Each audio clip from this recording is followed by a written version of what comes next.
Sénégal. Aïcha, de retour ci plateau bu seen matinale d'information pour la dernière partie dañuy daal di dalal Migui Maram Ndiaye ak ganam Migui maa ngi lay nuyu di la dalal. maa ngi lay fay soxna Aïssata Ndiaye Fall di nuyu ñi nga xam ne ñoom ñoo di téléspectateurs yu ITV di am mbégte di ànd ak ñoom si seen jotaay bile muy pàcc bi nga xam ne rek moom la ñu fàggal way politique yi altine bu ne tey ji nag ñu si dalal docteur Aïssatou Mbodj nekkoon fi ministre d'État nekkoon itam njiital conseil départemental fële sa diwaanu Bambey nekkoon na it maire dëkk ba nekk jamono jile njiital alliance nationale pour la démocratie ànd saxal liggéey jamono jile mu doon député sa assemblée nationale démb daanaka la jógee foofu nga xam ne rek moom mooy hémicycle ba tey ñu war a xayma ak moom li nga xam ne rek moom mooy session bu jeex démb honorable ñu am mbégte di ànd ak yow pour la deuxième fois si biir plateau Tok Tok Sénégal. asalaamaaleykum maa ngi nuyu téléspectateur Tok Tok Sénégal yëpp di nuyu waa kër gi ñoom Mamadou ak Alassane Samba Diop di profiter di gërëm Alassane Samba Diop ci hommage bi mu defal Mouhamed Mbodj bu Forum Civil sunu cousin di ko gërëm ci turu famille Mbodj yëpp di leen nuyu Migui di nuyu Aïssatou sama turandoo di nuyu ñëpp ñi nga xam ne ñoo fi nekk ak seen ay équipe d'accord alors honorable wax naa ko léegi démb jeexal ngeen li nga xam ne moom mooy session bu ñu ibbu woon fële sa assemblée nationale alors ginnaaw liggéey bi nga xam ne def ngeen ko ba génn si tey suñu doon def une petite évaluation ak si biir ndaxte bëri na loi yi nga xam ni si ibbiteeg session bi daal nañ ko si voté bokk na si ñëwaatu njiital premier ministre député également yëkkati nañ ñaar seen balaanu kirlaay suñu doon def une petite évaluation très rapidement lan nga mun a jàpp si bile session. waaw session budgétaire bi ci budget bi laay jëkkee mu nekk budget boo xam ne wax dëgg yàlla ñun opposition lañ nekk bariwuñ fa waaye mel na ni ñoo yore kàddu askan wi bi ñu yoree kàddu askan wi nag bi nga xamee ni ñëw nañu budget bi ñu indil d'abord avant ñuy ñëw ci session budgétaire bi maa ngi nuyu sama collègue Seydou Diouf mi président commission finance jëkk nañ ko càmbar ci lël boo xam ne moom moo ko organisé woon wax dëgg boole ñu ci bi ñu ko gisee itam mu nekk budget bu daloon suñu xel dal suñu xel ci dafa nekk budget social dal suñu xel ci li ñu jël affaire xëyu ndaw yi parce que même ci ministère sectoriel yi lépp wax nañ fa xëyu ndaw yi dal na suñu xel itam ci li ñu jël en charge problème mu jeunes yi ak problème mu jigéen ñi ak problème mu groupe vulnérable yi loolu nag bu ñu ko gisee gis ko itam ci ministère sectoriel yi ñu intégré itam le genre wax dëgg yàlla jox ci jigéen ñi seen wàll dal na suñu xel ñu voté ko mais à la pratique ñu gis ay kuréel yu mel ni DER wax nañ ko démb muy defin yoo xam ne definu par loola mu mel ni kon yooyu ñuy natt di dal suñu xel bu ñu ko defee à la pratique dafay nekk loo xam ne la ñu ca séentu woon ca ba ñuy voté budget bi nekkul ci pratique bi te loolu dafay nekk lu dommage parce que ñun bu ñu toogee ba ba càmbar dara ba rafetlu ko wax dëgg yàlla ñooñu am nañ jaaraama mu mel ni ministère des finances am na jërëjëf ndax bu ñu jógee ci Covid bi kii yëpp nekk à zéro compteur yëpp nekk à zéro ñuy wax croissance taux wu 0,% ñu dem bay xalaat taux wu 3,4 bay xëccu 5%. wax dëgg yàlla loolu am nañ jaaraam. d'accord ba pare intégré ci beneen dimension la dimension sociale. wax dëgg nawoon nañ leen mais pratique bi daal moo ñu tiital. pratique bi daal moo ñu tiital donc actuellement wax nga ko sànq lu jëm si wàllu social am na solo lool ci li nga xam ne moom mooy lu ñu leen si daggal si wàllu wi. mais pratique bi pourquoi nga jàpp ni muy am jafe-jafe Sénégal. mais dañ ko vivre parce que dama lay bu ma jëlee exemple DER. dafa ñëw parce que xam nga nit ki boo koy séen rek bañ ko defee 2018 ñun amoon nañu préjugé mais teewul boobu ak le ministre Amadou Ba dañ ko ne 2018 lii ngeen jël naan rapide man ko ñun yoroon nañ financement ci gouvernement entrepreneuriat rapide mënul rapide lii da ngeen bëgg fonds politique pour 2019 xalaatoon nañ ko mais teewul ñu ne rek comme ci askan wi la jëm ak fu mu ci mën a jëm rek am njort bu rafet mais à la pratique surtout avec ce monsieur là moom nëbbu ci dara moom dafa mel ni ku yore parti politique am di teg ay pion et pourtant même au sein de son parti nit ñi tamit dañ koy ŋàññi est-ce que nekkul koo xam ni dafay def liggéey bi convenablement sans parparloo dama ko doon wala da ngay xaar si ay partisans wu Aïda Mbodj ñu jël leen si biir ba mu ñëwee Bambey dafa def carrément benn tri boo xam ne dafa dindi ay nit ñu wax ma ko bon man leen c'est pas grave bi mu ñëwee nag ma ne moom du dootul question Bambey mais comme nee na 57 milliards. def na ko ndax boobu temps boo seetloo bi ma koy dénoncé assemblée daaw boobu la demu ndaw ñi ci géej gi bari. ma ne ana 57 milliards yi mu jox jeunes yi ba jeunes yi mënuñu toog Sénégal 57 milliards bu amee traçabilité. jeunes yi dinañ toog ci réew mi. au lieu que mu tontu ma ci waxu jeunes yooyu ak ni ko publier dama ko demandé woon ni ko publier na publier les bénéficiaires. ñu xam bénéficiaires yi fi mu nekk. est-ce que ci ville d'origine yi nga xam ne fa la immigration clandestine bi wulee ñaay. est-ce que foofu la wala lan la mais en réalité au lieu que mu tontu ma ci loolu daf ni moom sax financé naa ko 1000 femmes. alors ministre des finances bi may tontu moom itam wax loolu. bon naka la wax loolu man tama daal de koy servir interpellation d'autant plus que daf ko waxaat ci seen beneen naataango rajo bi mu ko waxaatee man itam ma def ko sommation interpellative d'accord mu daw ren encore xam nga fi mu nekk ñu ngi préparer campagne électorale mu ñëw Bambey def fa ay quartier benn ASP la teg ci buntu ba ñu ni ko bokkul APR du la financé xam nga xanaa loolu kon leer na d'accord alors léegi nag li nga wax ci affaire li nekk ci biir session bi parce que premier ministre bi surtout premier ministre c'est pas opportun mënoon nañu nekk ba après d'autant plus que ki nga xam ne moo def commande bi nee na après élection locale yi la koy kii donc mënoon nañu bàyyi ak sunu session budgétaire parce que keroog metti woon na trop ndax on avait beaucoup de choses à dire ci ministère de la justice te loolu muy moom muy affaire passeport yi ngay wax dama ciy passer rapidement ñoom la rek parce que ñooñu dofuñu dina jàpp leen ñu ngi fi 12e législature ba nëgën bu leen leerul woon ne impunité am na te impunité bi ça se démontre jusqu'à présent que ñoom lu ñu def jig na leen lu ñu def amul bàkkaar kon duñ ko def parce que dofuñu xam nañ lan mooy trafic de passeport surtout trafic de passeport yu jëm ci un élu nga xam ne constitution bi dafa am lu mu la jox waa Sénégal ñoo la jox seen passeport c'est-à-dire passeport bi man même bi ma ko bëggee delloo ndax bi ñu ko defee trafic ma ne man du ma jël loo xam ne damay naan cëpp ci benn dëkk ñu may xoolee bëtu kii de député Sénégal la donc mu ne parce que à la limite bu ñu ko seetee mais député yi nga xam ne jàpp nañ ne kii porté na leen préjudice waroon nañ porter plainte parce que ñëpp la porter préjudice parce que boo demee ci réew li contact bi ngay jëkk am mooy ak policier wu dëkk ba te passeport bi ca lañ lay xoole d'accord donc suñ ne am na député yu trafiqué député yooyu Sénégal la ñu dëkk yow ngay un député sénégalais ñëw ci benn dëkk moo taxoon man ma bi geddoon passeport bi mais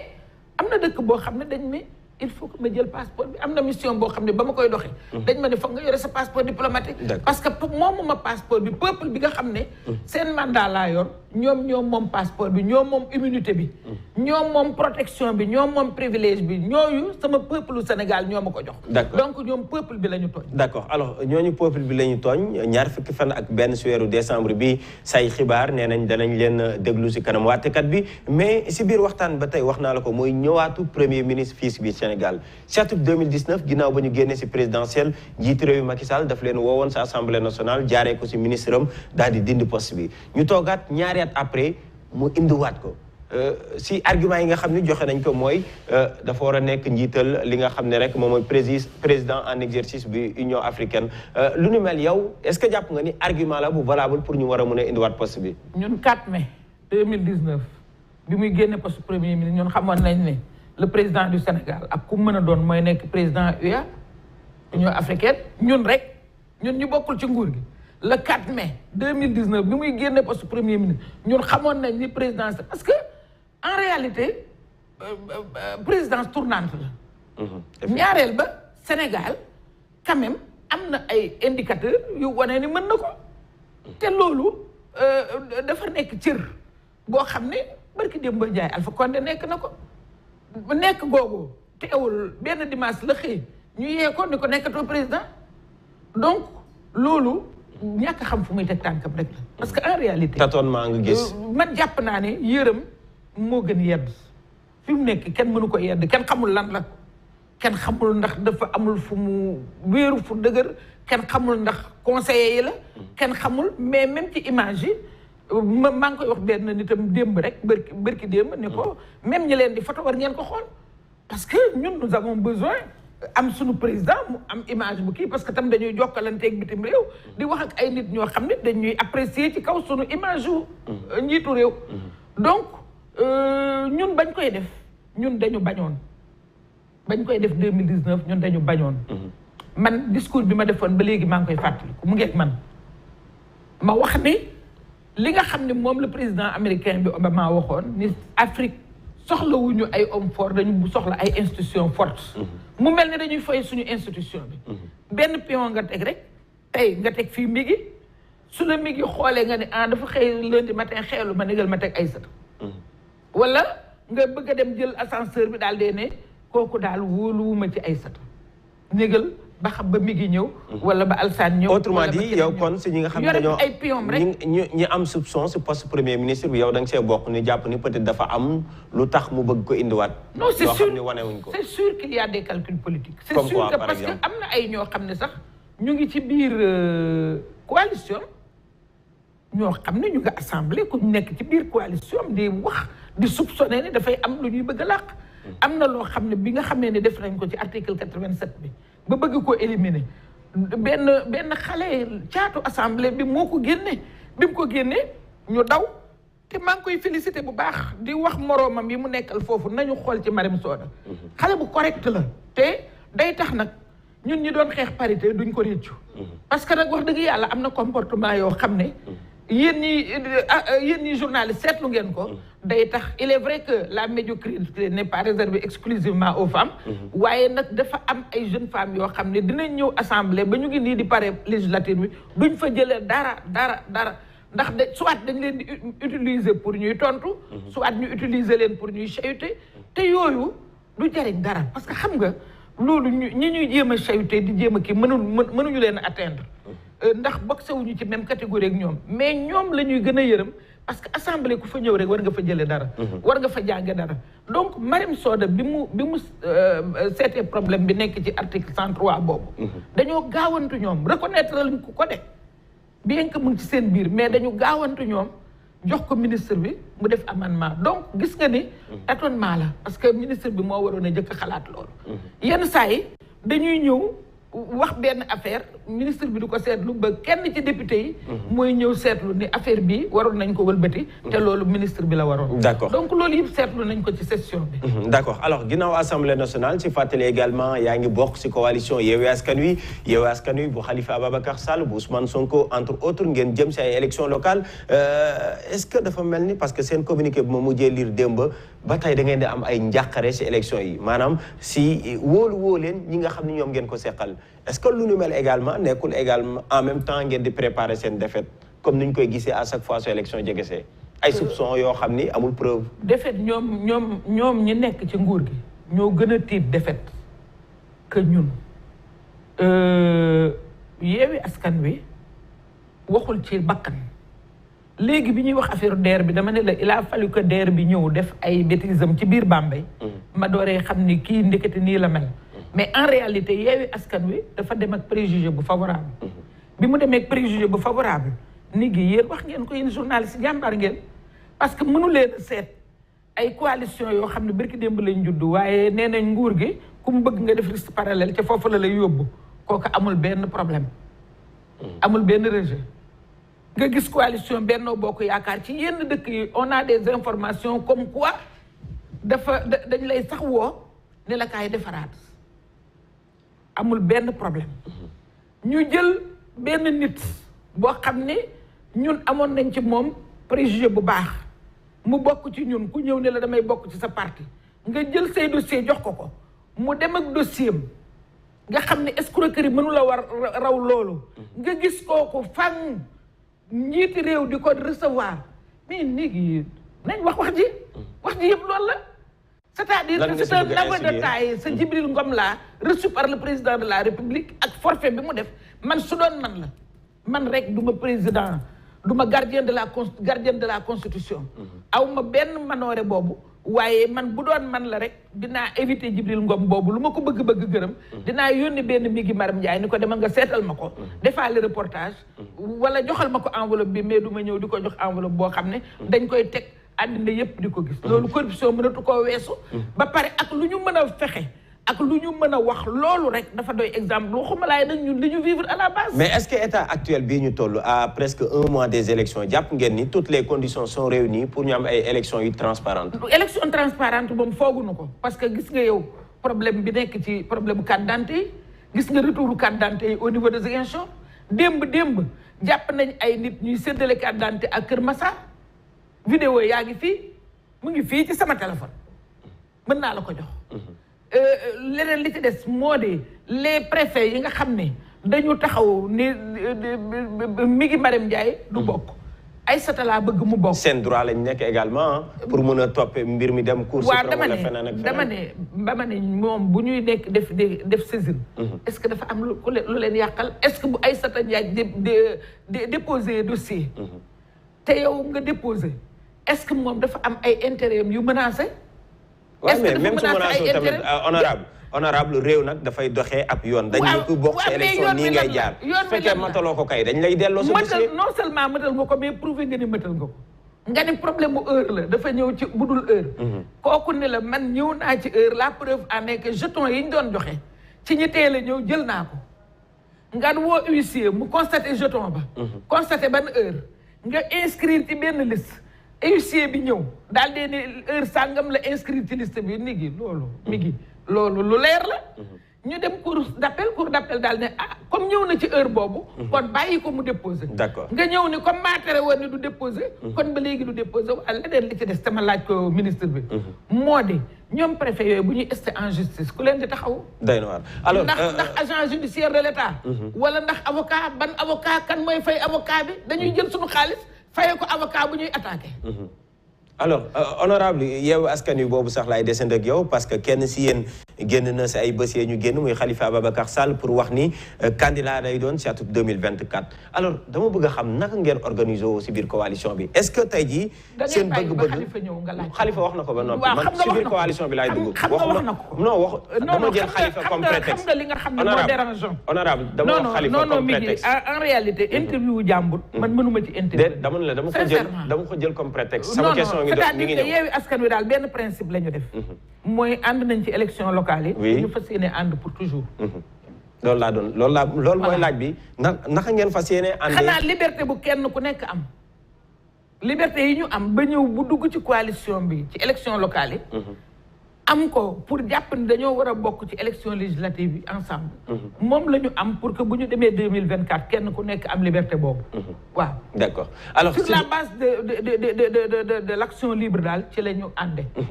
action libre 2024 du ma def lu anticonstitutionnel du ma def lu antidémocratique loolu moom mooy kàddug njiiti réew Macky Sall soo ko déggee est-ce que cette fois-ci jàpp nga ni la question du 3e mandat leer na wala déet. est-ce que réponse boobu leeral na lépp. mi ngi xaw ma fàttaliku woon nga bi ma fi ñëwee. dama ne la du ko def. maa ngi fàttaliku sax le lendemain Boubs laaj na ko Fall.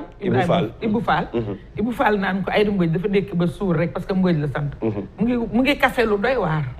parce que je parlais en connaissance de cause parce que dama defoon ne. jikko dama xamoon ca moom. depuis mu nekk premier ministre 1 + 1 = 2 xam ne lii possible. antidémocratique na kenn mayu ko ñaareel ba ci la pratique mayuñu ko Ablaye Wade duñ ko may peuple sénégalais jógewu fi ma jàppoon ne du ko def mais man ak audience su Djibril Ngom bi ma ko gisee ma jàpp ne nit lu mu gàtt xel kii nga xam ne même ñoom ñi nekk biir affaire yuuxu nañ ko parce que un escroc kenn du ko soutenir un traître kenn du ko soutenir koo xam ne dafa jël yëfu jàmbur dem ak moom mu leer la ne lii moomoo ko yëfu jàmbur la bu taqee taqaaleel la nga jël ko ci biir palais de la république recevoir ko ba mu ko defee ba léegi je ne jure de rien. kon ba tey je ne jure plus de yaa rien ngi persister ba tey attan na ko nee naa la weddi la tuma ko dara. ba loolu amee ba léegi et pourtant vous connaissez bien l'homme. je connais l'homme mais jaaxal na ma man ba léegi image yu Djibril Ngom boobu mënul génn ci man. daf ma torpiller complètement la ma xamoon ci moom yëpp daj na. est-ce que du politique Sénégal moo tëddee. kon ni politique musiba naaru laay la bu yóbboo ñun ñu daw ca ba ñuy ami tànk parce que lii moom wax dëgg yàlla c'est Djibril Ngom là au palais reçu par le président de la République man yéem na ma yéem goo xam ne ak sa gars-là tout ce qu'il a fait. am na sa benn confrère bu ma ne da ngeen porter plainte ma ne ko waaw parce que ñun même ay chanceleur dañ ñu koy laaj. faut porter plainte mais donc loolu ci image réew mi la gën a bon. mais kooku bi ma ko nee ñun de porté nañ plainte man ma porté ngeen plainte ko am njaati gi muy ma kumba bee. mais il a parfaitement raison mais du tee principe yi foog ñu di ko doxal. parce que loo xam ne dafa jaaxal àddina yëpp ku xamoon président xamatoo ko ndax pratique yii muy def te xaw ma lu ko ci dugal. mais ki ko ci dugal rey na. d'accord alors avant de finir dañuy wax si li nga xam ne moom mooy violence bi nga xam ne nemmeeku nañ ko fii si biir Sénégal alors Aïda Mbodj gis nañ ni ginnaaw làmb ji wàllu tàggat yaram également si wàllu football gis nañ ko fa si yeneen i bërëb dañ fiy gis violence ñu ngi jëm say élections locales également est-ce que tey jii amoo si njàqare nga doon yaay itam nekkoon fi jëruñ bu yoroon wàllu jigéen ñi lan lañ mën a def tey jii ba si élection yi nga xam moom la ñu dëkkmal violence doon loo xam ne du si am wala mu wàññeeku lool. ñu càmbar cause yi su ma la nee Pape Sarr dafa yónnee ay équipe am veille campagne. lànk ni doo financer nit ki ba pare ñëw ci biir dëkku nit ki di campagne yooyu ay éléments de violence la démb le ministre des sports li mu wax d'accord naa ci ak moom parce que nee na bu ñu réserver la violence rek. ci kile yi ci sport bi parce que loolu yàq sport bi la parce que sport bi doyewuñ ko woon loolu daf doon dajale mais politique bi aussi leneen lañ ci bëgg lu dul effectivement violence mais nañu dem ci cause yi yaraat jikko yi yaa ngi wax affaire ministre yi passé may nuyu ministre Alioune Sarr fan yi dina ñëw Bambey pour inaugurer la maison de Cheikh Anta Diop lan moo tax du ñu génne suñu repères yooyu lan moo tax lu ñu am ci lu gën a baax duñ ko génne mettre ko en exergue dugal ko ci école bi yaraat wax nit ñi conscientiser leen replacer effectivement suñu référence yi nga xam ne moom la ñu am dans leur contexte wax xale yi yar xale yi apaiser leen parce que en réalité violence yi ci ñun rek la ñun la rek